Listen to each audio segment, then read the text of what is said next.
ഓം ശ്രീ മഹാദേവി നമ. നമസ്തേ. ആനന്ദഭൈരവി ആസ്ട്രോളജിയിലേക്ക് എല്ലാവർക്കും സ്വാഗതം. 2024 മെയ് 1 മുതൽ 31 വരെയുള്ള, അതായത് മേടം 18 മുതൽ ഇടവം 17 വരെയുള്ള മീനക്കൂറുകാരുടെ മെയ് മാസ ഫലത്തെക്കുറിച്ചാണ് നമ്മളിപ്പോൾ ചിന്തിക്കുവാൻ പോകുന്നത്. മീനക്കൂറിലെ നക്ഷത്രങ്ങളായ പുരുരുട്ടാതി 4-ാം പാദം, ഉത്രട്ടാതി, രേവതി എന്നീ നക്ഷത്രക്കാർക്കാണ് ഈ ഫലങ്ങൾ അനുയോജ്യമായിട്ടുള്ളത്. മെയ് മാസത്തിൽ വളരെ പ്രധാനമായിട്ടുള്ള ഒരു ഗ്രഹമാറ്റവും വലിയ ഗ്രഹത്തിൻ്റെ മാറ്റവും ചെറുഗ്രഹങ്ങളുടെ അനേക മാറ്റങ്ങളും നക്ഷത്രമാറ്റങ്ങളും രാശിമാറ്റങ്ങളും സംഭവിക്കുന്നുണ്ട്. ഏപ്രിൽ 30 ഉച്ചതിരിഞ്ഞ് രാശി മാറി ഇടവം രാശിയിലേക്ക് കടന്ന വ്യാഴവും, ആ വ്യാഴം സഞ്ചരിക്കുന്നത് കാർത്തിക നക്ഷത്രം 2-ാം പാദത്തിലാണ്. അതുപോലെ സൂര്യൻ മെയ് 1 മേടം രാശിയിലേക്ക് പ്രവേശിക്കുന്നു. ശനി കുംഭം രാശിയിൽ പൂരോരുട്ടാതി നക്ഷത്രം 1-ാം പാദത്തിലും, മീനത്തിൽ രേവതി നക്ഷത്രത്തിൽ രാഹുവും, കന്നിയിൽ അത്തം നക്ഷത്രത്തിൽ കൂടി കേതുവും സഞ്ചരിക്കുന്നു. അതുപോലെ മെയ് 10 ബുധൻ അശ്വതി നക്ഷത്രത്തിലേക്കും, 21 ഭരണി നക്ഷത്രത്തിലും, 24 കാർത്തികയിലേക്കും മാറി മാറി നക്ഷത്രങ്ങളിലൂടെ സഞ്ചരിക്കുന്നു മേടം രാശിയിൽ. മെയ് 5 ശുക്രൻ ഭരണി നക്ഷത്രത്തിലേക്കും, 16 കാർത്തിക നക്ഷത്രത്തിലേക്കും, 27 രോഹിണി നക്ഷത്രത്തിലേക്കും സഞ്ചരിക്കുന്നു. മെയ് 15 ചൊവ്വ രേവതി നക്ഷത്രത്തിലേക്ക് മാറി സഞ്ചരിക്കുന്നു. മെയ് 1 സൂര്യൻ മേടം രാശിയിൽ പ്രവേശിക്കുകയും ചെയ്യുന്നു.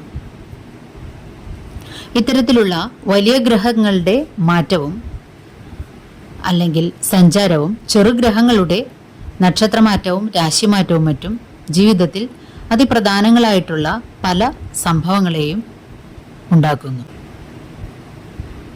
ഇവയോരോന്നും സ്വന്തം ജാതകത്തിലെ അതാത് ഗ്രഹങ്ങളുടെ ഭാവാധിപത്യം, സ്ഥാനം, ബലാബലം എന്നിവയ്ക്കനുസരിച്ച് നമ്മുടെ ജീവിതത്തിലും നല്ലതും ചീത്തയുമായിട്ടുള്ള അനുഭവങ്ങൾ ഉണ്ടാക്കുന്നു.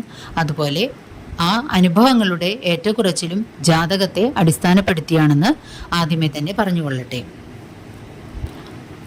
ഇനി മെയ് 6 മത്സ്യാവതാരവും, 8 കറുത്തവാവും, മെയ് 10 അക്ഷയ തൃതീയയും ബലഭദ്ര ജയന്തിയുമാണ്.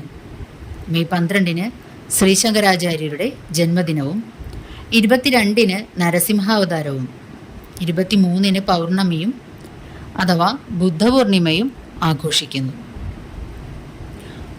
ഇത്രയും കാര്യങ്ങളാണ് മെയ് മാസത്തിൽ പ്രധാനമായും ശ്രദ്ധിക്കേണ്ടതായിട്ടുള്ളത്.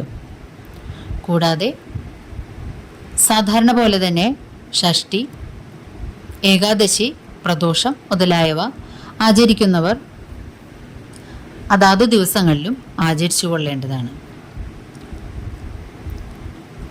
ഈ ചാനൽ ഇതുവരെ സബ്സ്ക്രൈബ് ചെയ്തിട്ടില്ലാത്തവർ ഒന്ന് സബ്സ്ക്രൈബ് ചെയ്യുവാനും നിങ്ങൾക്ക് വേണ്ടപ്പെട്ടവർക്കെല്ലാം ഈ ചാനൽ ഒന്ന് ഷെയർ ചെയ്ത് കൊടുക്കാനും അഭ്യർത്ഥിക്കുന്നു. അരികിലുള്ള ബെൽ ബട്ടൺ അമർത്തി അതിൽ ഓൾ എന്ന് കൊടുത്താൽ ഇനി വരുന്ന എല്ലാ വീഡിയോകളുടെയും നോട്ടിഫിക്കേഷൻ അതാത് സമയങ്ങളിൽ ലഭിക്കുന്നതാണ്. വീഡിയോ ഇഷ്ടമായാൽ ഒരു ലൈക്ക് തരുവാൻ മടി കാണിക്കരുതേ. ഇനി മെയ് മാസത്തിലുള്ള പ്രധാന ഗ്രഹങ്ങളുടെ നിലകൾ എപ്രകാരമാണെന്ന് ഒന്ന് ചിന്തിച്ചു നോക്കാം. വ്യാഴം മെയ് 1 മുതൽ മേടം രാശിയിൽ നിന്നും ഇടവം രാശിയിലാണ് ഇനി 2025 മെയ് 16 വരെ നിൽക്കാൻ പോകുന്നത്. ശനിയാകട്ടെ കുംഭം രാശിയിൽ പുരുരുട്ടാതി നക്ഷത്രത്തിലും. ഈ മീനക്കൂറുകാർക്ക് മെയ് മാസത്തിൽ ഈ ഗ്രഹങ്ങളുടെ മാറ്റങ്ങളും നിൽപ്പും കൊണ്ട് എന്തെല്ലാം ഫലങ്ങളാണ് ലഭിക്കുന്നത് എന്നൊന്ന് നമുക്ക് ചിന്തിച്ചു നോക്കാം. മീനക്കൂറിൽ തന്നെ രേവതി നക്ഷത്രത്തിൽ രാഹു സഞ്ചരിക്കുകയാണ്. 2-ാം ഭാവമായ മേടം രാശിയിൽ നിന്നും മീനത്തിലേക്ക് മെയ് 1 വ്യാഴം രാശി മാറിക്കഴിഞ്ഞു. മീനക്കൂറുകാരുടെ ലഗ്നാധിപനായിട്ടുള്ള വ്യാഴം. 12-ലാകട്ടെ 12-ാം ഭാവാധിപനായ ശനിയും നിലകൊള്ളുകയാണ്. 7 ശനിയുടെ തുടക്കം കുറിച്ച് 1.5 വർഷം പിന്നിട്ട് കഴിഞ്ഞു. ഇനി 7-ലാകട്ടെ അത്തം നക്ഷത്രത്തിലൂടെ കന്നി രാശിയിൽ കേതുവും സഞ്ചരിക്കുകയാണ്. മേടൻ രാശിയിൽ മേടം 1 മുതൽ സൂര്യനും നിലകൊള്ളുന്നുണ്ട്. മറ്റു ഗ്രഹങ്ങൾ പലതരത്തിൽ മാറി മാറി സഞ്ചരിക്കുകയും ചെയ്യുന്നു.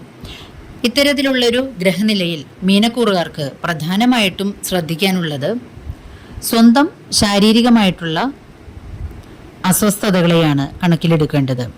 അതുപോലെ തന്നെ കുടുംബജീവിതത്തിൽ പ്രാധാന്യം ചെലുത്തിക്കൊണ്ട് കേതു 7ാം ഭാവത്തിലും നിൽക്കുന്നു. ലഗ്നാധിപനായ വ്യാഴം സുഖസ്ഥാനമായ 2-ൽ നിന്നും 3-ലേക്ക് മാറുമ്പോൾ ദൈവാധീനം 1 വർഷത്തേക്ക് മറഞ്ഞു പോവുകയാണ്.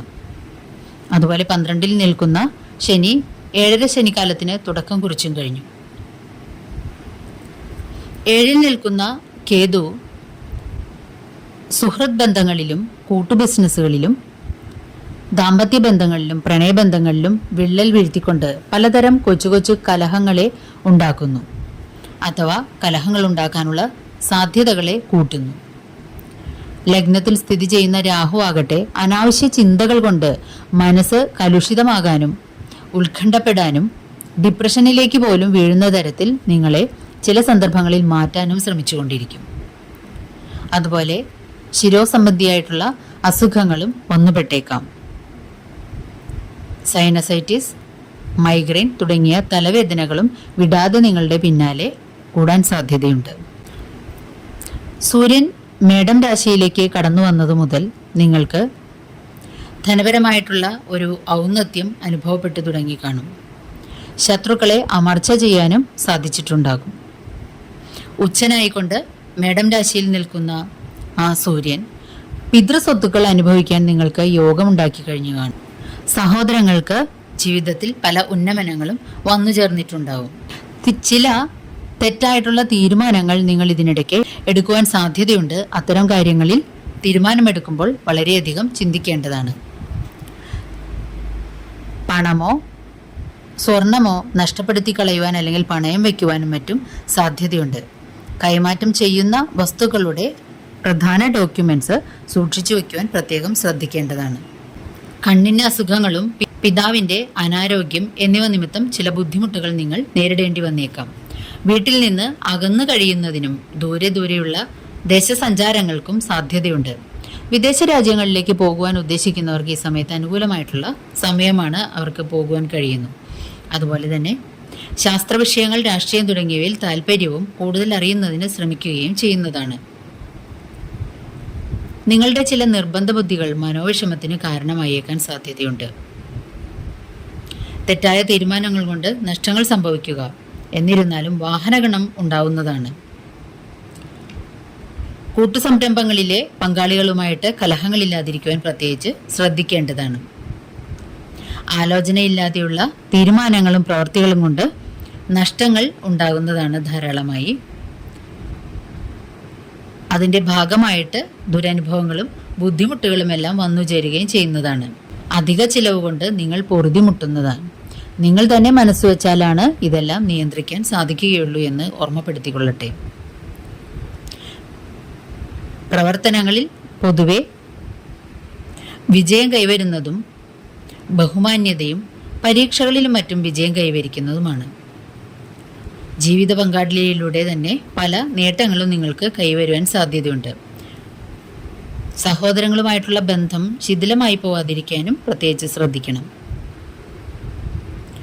വീട്ടിൽ നിന്നും ചിലപ്പോൾ അകന്നു കഴിയേണ്ടതായിട്ടുള്ള സാഹചര്യങ്ങൾ എന്തെങ്കിലും ഉണ്ടായേക്കാം. സന്താനങ്ങളുടെ അഭ്യുന്നതിയും കഴിവുകളുടെ അംഗീകാരവും തുടങ്ങിയവയ്ക്ക് മാറ്റം വരുത്താതെ മുന്നോട്ട് നീങ്ങുവാനായിട്ട് നിങ്ങൾ ശ്രമിക്കുന്നതാണ്. സഹോദരങ്ങളുമായിട്ട് അഭിപ്രായ വ്യത്യാസങ്ങൾ ഉണ്ടാകാനും സാധ്യതയുണ്ട്. പൊതുവിൽ വ്യാഴമാറ്റത്തോടുകൂടി ഇത്രയും നാൾ അനുഭവിച്ചിരുന്ന ചില്ലറ ആനുകൂല്യങ്ങൾ കുറച്ചു നാളത്തേക്ക് നിങ്ങളിൽ നിന്നും മാറ്റപ്പെടാൻ പോകുന്നത് കൊണ്ട് തന്നെ കൂടുതലായിട്ട് ഈശ്വരനിലേക്ക് ചേർന്ന് നിൽക്കുകയും നന്മ നിറഞ്ഞ പ്രവർത്തികൾ ചെയ്യാൻ ശ്രമിക്കുകയും ചെയ്യുക. ഇനി താൽക്കാലിക ഗുളിക സ്ഥിതി കൊണ്ട് ഏതെല്ലാം ദിവസങ്ങൾ നല്ല കാര്യങ്ങളിൽ നിന്ന് വിട്ടുനിൽക്കണമെന്നും സൂക്ഷിക്കണമെന്നും മറ്റും നമുക്കൊന്ന് ചിന്തിച്ചു നോക്കാം. മീനക്കൂറുകാർക്ക് 5, 6, 13, 20, 27 എന്നീ ദിനങ്ങൾ ശാരീരിക അസ്വസ്ഥതകളും മറ്റും കൂടുതലായിരിക്കാൻ സാധ്യതയുണ്ട്. ഈ ദിവസങ്ങളിൽ ഡോക്യുമെന്റ് സംബന്ധമായിട്ടുള്ള എന്തെങ്കിലും പ്രശ്നങ്ങളും മറ്റും നിങ്ങളെ അലട്ടുവാൻ സാധ്യതയുണ്ട്. ഏതെങ്കിലും തരത്തിലുള്ള ഡോക്യുമെന്റുകളുമായിട്ട് യാത്ര പുറപ്പെടുന്നവർ അത് കൈമോശം വരാതിരിക്കാൻ മറ്റും പ്രത്യേകം ശ്രദ്ധിക്കേണ്ടതാണ്. വിദേശ രാജ്യങ്ങളിൽ ജോലി ചെയ്യുന്ന മീനക്കൂറുകാർക്ക് 19, 12, 26 എന്നീ ദിനങ്ങൾ അത്ര ശോഭനമായിരിക്കുകയില്ല. ബാക്കി ദിനങ്ങൾ പ്രായേണ നന്നായിരിക്കുകയും ചെയ്യുന്നതാണ്.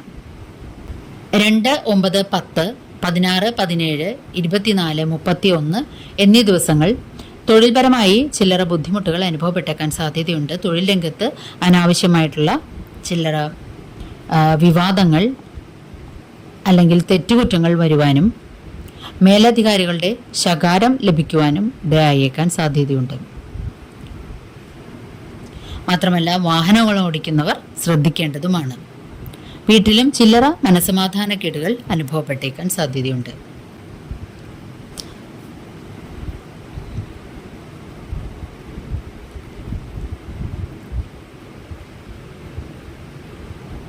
ഒന്ന്, 8, 15, 22, 23, 30 എന്നീ ദിനങ്ങൾ നിങ്ങൾക്ക് കിട്ടിക്കൊണ്ടിരുന്ന പലതരം ലാഭങ്ങൾ കുറയുവാനും അല്ലെങ്കിൽ കിട്ടാതെ ഇരിക്കുവാനും മറ്റും സാധ്യതയുണ്ട്. മാത്രമല്ല വൈറസ് സംബന്ധമായിട്ടുള്ള എന്തെങ്കിലും അസുഖങ്ങളും നിങ്ങളെ അലട്ടുവാൻ സാധ്യതയുണ്ട്. സന്താനങ്ങൾക്കും ഈ ദിവസങ്ങളിൽ ചില്ലറ അസ്വസ്ഥതകൾ എന്തെങ്കിലും ഉണ്ടായേക്കാൻ സാധ്യതയുണ്ട്. 19, 26, 12 എന്നീ ദിനങ്ങൾ ബിസിനസ്സുകാർ പ്രത്യേകിച്ചും ശ്രദ്ധിക്കേണ്ടതാണ്. വിദേശ രാജ്യങ്ങളുമായിട്ട് വ്യാപാര ബന്ധമുള്ളവർ പ്രത്യേകിച്ചും ശ്രദ്ധ പുലർത്തേണ്ടതുമാണ്. നിങ്ങൾക്ക് ദൈവാനുകൂല്യം കുറച്ചൊന്ന് ബുദ്ധിമുട്ടുന്ന ഒരു മാസമായിരിക്കും മെയ് മാസം. ദോഷങ്ങളുടെ പരിഹാരാർത്ഥമായിട്ട് നിങ്ങൾ ചെയ്യേണ്ടത് നിത്യേന വിഷ്ണു സഹസ്രനാമം വായിക്കുക എന്നുള്ളതാണ്. വിഷ്ണു സഹസ്രനാമം വായിക്കുക. വിഷ്ണുവിൻ്റെ വളരെ ലളിതമായിട്ടുള്ള മന്ത്രങ്ങൾ വീട്ടിൽ തന്നെ ഇരുന്ന് ജപിക്കുക. വ്യാഴാഴ്ച ദിവസങ്ങളിൽ വ്യാഴപ്രീതികരമായിട്ടുള്ള വസ്തുക്കൾ ദാനം ചെയ്യുക. വ്യാഴാഴ്ച വ്രതമെടുക്കുക. ക്ഷേത്ര ദർശനം നടത്തുക. തുളസി ഇതളുകളോ അല്ലെങ്കിൽ തുളസി മാലയോ മഹാവിഷ്ണുവിങ്കൽ സമർപ്പിക്കുകയോ ചെയ്യുക. അതുപോലെ സർപ്പത്തിങ്കൽ നൂറും പാലും അഥവാ പാലഭിഷേകം, ശാസ്താവിങ്കൽ എള്ള് നിവേദ്യം മുതലായവയും നടത്തിക്കൊണ്ടും നിങ്ങൾക്ക് ദോഷശാന്തി വരുത്താവുന്നതാണ്. ചാനൽ ഇഷ്ടമായാൽ ഒരു ലൈക്ക് തരുവാൻ മടി കാണിക്കരുതേ. നന്ദി, നമസ്കാരം.